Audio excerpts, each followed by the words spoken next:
बोल गैस महारानी की जय। एक गैस की वे कहानी सुनाऊंगी मैं। भादवे की कृष्ण एकादशी व्रत कथा। अजा एकादशी है बेबे।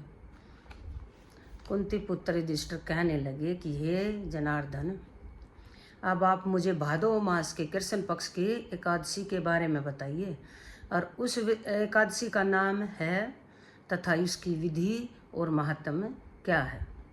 भगवान श्री कृष्ण बोले, हे राजन, सब प्रकार के पापों को नष्ट करने वाली इस एकादशी का नाम अजा एकादशी है। इसका व्रत करने से मनुष्य सब पापों से मुक्त हो जाता है।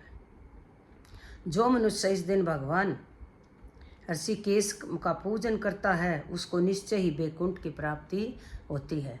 इस संबंध में मैं एक कथा सुनाता हूँ, आप ध्यानपूर्वक सुने। प्राचीन काल में हरिश्चंद्र नाम का एक अत्यंत प्रतापी वीर और सत्यवादी चक्रवर्ती राजा राज्य करता था।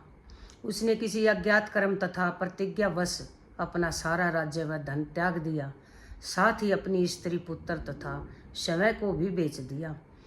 वह राजा चांडाल का दास बनकर सत्य को धारण करता रहा, मगर किसी प्रकार भी सत्य से विचलित नहीं हुआ।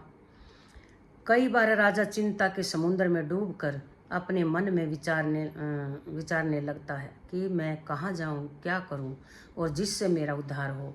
इस प्रकार कष्ट झेलते राजा को कई बरस बीत गए। एक दिन राजा इसी चिंता में बैठा हुआ था कि गौतम ऋषि आ गए।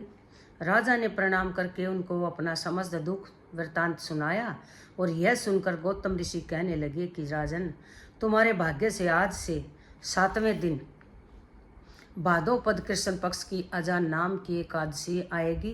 तुम विधि पूर्वक उसका व्रत करो और इस व्रत के प्रभाव से तुम्हारे समस्त पाप नष्ट हो जाएंगे। इसी प्रकार राजा से कहकर गौतम ऋषि तो उसी समय अंतर्ध्यान हो गए और राजा ने उनके कथानुसार एकादशी आने पर विधि पूर्वक व्रत व जागरण किया।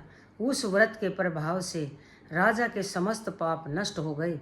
आकाश में बाजे बजने लगे और पुष्पों की वर्षा होने लगी और ब्रह्मा, विष्णु, शिव तथा इंद्र आदि देवता भी उसके सामने आकर उपस्थित हो गए। उसने अपने मृतक पुत्र को जीवित और अपनी स्त्री को वस्त्र तथा आभूषणों से युक्त देखा।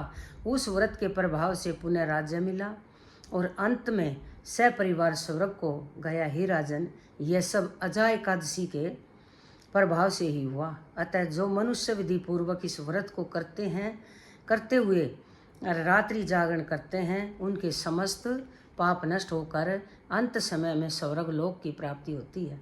और इस एकादशी की कथा के श्रवण मात्र से ही अश्वमेघ यज्ञ का फल मिलता है। बोल साक्षी दरबार की जय। बोल ग्यास महारानी की जय। राजा हरिश्चंद्र के कष्ट कट गए। भगवान हम जो एकादशी करें हमारी भी सुनेगा। एकादशी का बहुत महत्व है। बोल ग्यास महारानी की जय।